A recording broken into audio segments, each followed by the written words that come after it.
Hello everyone, कैसे हो आप सब? बढ़िया, मैं बढ़िया।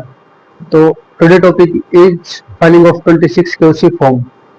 राइट, तो इसमें देखेंगे मैंडेटरी रिक्वायरमेंट क्या क्या है, basic mistake done by SSC, कब टीडीएस काटना होता है, कब टैक्स जमा कराना होता है।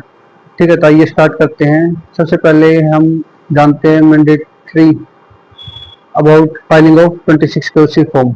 देखो इसकी कुछ रिक्वायरमेंट है। अगर आप देखोगे सबसे पहले रिक्वायरमेंट है कि इंडिविजुअल एचयूएफ जिन पर टैक्स ऑडिट जिन पर ऑडिट एप्लीकेबल नहीं होता, तो they are required to file form 26 केओसी। तो ये पहली रिक्वायरमेंट है।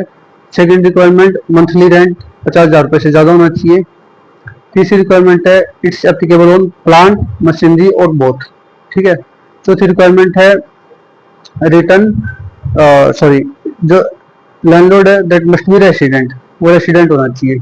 तो अगर ये चार रिक्वायरमेंट पूरी होती है तो इंडिविजुअल एचएफ को टीडीएस काटने की जरूरत होती है। तो टीडीएस रेट क्या है? 2% द रेंट पेड। ठीक है। In case PAN is not applicable तब 20% टीडीएस कटेगा। ठीक है, तो ये आपको ध्यान रखना है। इसके अलावा अगर आप देखोगे कि डिपॉजिट ऑफ टीडीएस, तो TDS is not required to deduct in every month, that's required only once in year and also need to deposit once in year. ठीक है, तो basically for the financial year, let's suppose for the financial year 24-25, तो you are not required to deduct tax in May 24, June 24। आप March 25 में आइए, वहां पे TDS deduct करिए for the whole year, then deposit in the next month. Right, तो same for file when you are required to filing the form 26 QC, जब आप TDS काटते हैं, लेट्स सपोज आपने मार्च में टीडीएस काटा, तो आप अप्रैल में जमा करवा सकते हैं with in the 30 days from the TDS month. ठीक है, तो होगी बेसिक बातें।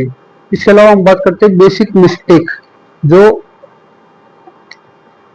बेसिकली एसएससी जब फाइल करता है तो वो करता है।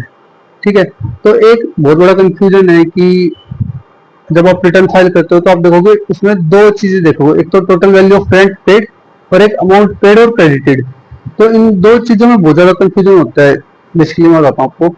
लेट्स सपोज 1 लाख रुपए रेंट है पर मंथ का, तो टोटल पूरे साल का कितना होगा? 12 लाख। तो total value of rent paid कितना हुआ? 12 लाख आप करेंगे। अब इसमें लोगों को कंफ्यूजन नहीं होता। अगर आप देखोगे अमाउंट पेड और क्रेडिटेड, तो यहाँ पे कंफ्यूजन होता है इंडिविजुअल एचएफ को कि भाई हम लेट्स सपोज 2% टीडीएस रेट है, तो 12 लाख पे 2% 24,000 रुपए। तो अमाउंट पेड और क्रेडिटेड मेरा 12 लाख होना चाहिए या 12 लाख में 24,000 कम करके 11,76,000 होना चाहिए। तो ये बहुत ज्यादा कंफ्यूजन है। तो यहाँ पे मैं क्लियर कर देता हूँ, अमाउंट पेड और क्रेडिटेड शुड बी 12 लाख। इसका मतलब ये नहीं कि आफ्टर डिडक्शन ऑफ टीडीएस करना है, दैट्स मीन्स कि total agreed amount of rent paid क्या है, तो टोटल एग्रीड कितना है? 12 लाख ही है। तो ये आपको ध्यान रखना है कि total value of rent paid भी मेरा 12 लाख होगा और अमाउंट पेड क्रेडिटेड भी मेरा 12 लाख ही होगा।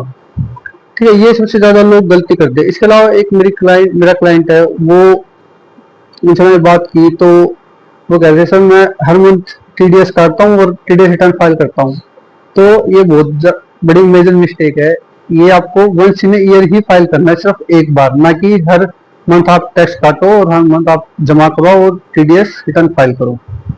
ठीक है, ये होगी दूसरी मिस्टेक। तीसरी मिस्टेक, अगर आप पैन नंबर लैंडलॉर्ड का गलत फाइल कर देते हो तो उसको 26 में नहीं दिखेगा। तो आपको ध्यान रखना है कि पैन नंबर करेक्टली शो करो।